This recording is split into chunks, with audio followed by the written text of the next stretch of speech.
Hey, thanks for joining me today. I'm wanting to whip up a quick banana bread with no flour in it.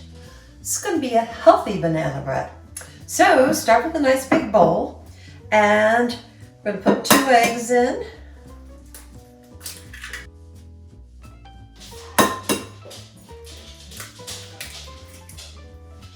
And let's whisk those up. And then I have 1/4 cup of maple syrup. You could use honey or maple syrup. And let's whisk that in.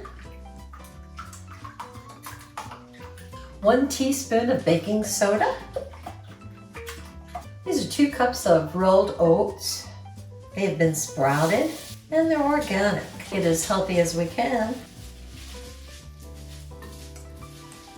Now I have 3 very ripe bananas.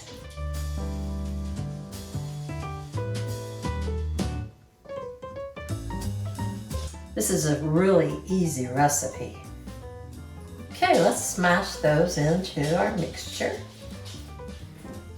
Now, you should preheat your oven to 350 degrees Fahrenheit.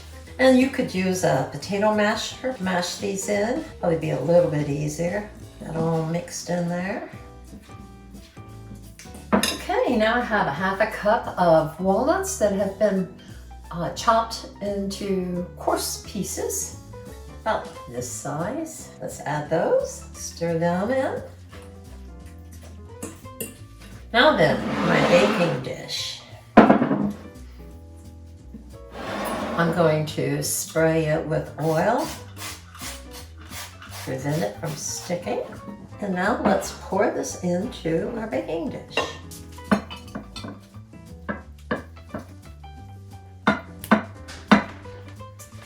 Spread it out, make it level in there.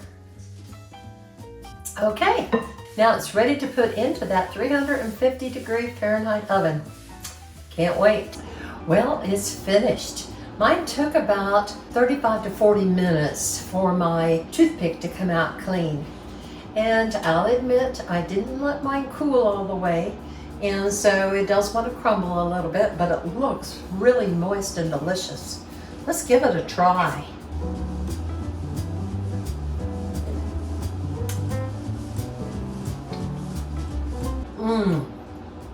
So tasty, and yes, very moist, very moist. I really like these ingredients. They're very healthy, good for you. And if you're gonna have sugar, have it with honey or syrup. And the bananas add all the sweetness in here you need. So anyway, give this easy oatmeal banana bread recipe a try. You will not regret it. Thanks for watching. Bye now. Love you guys.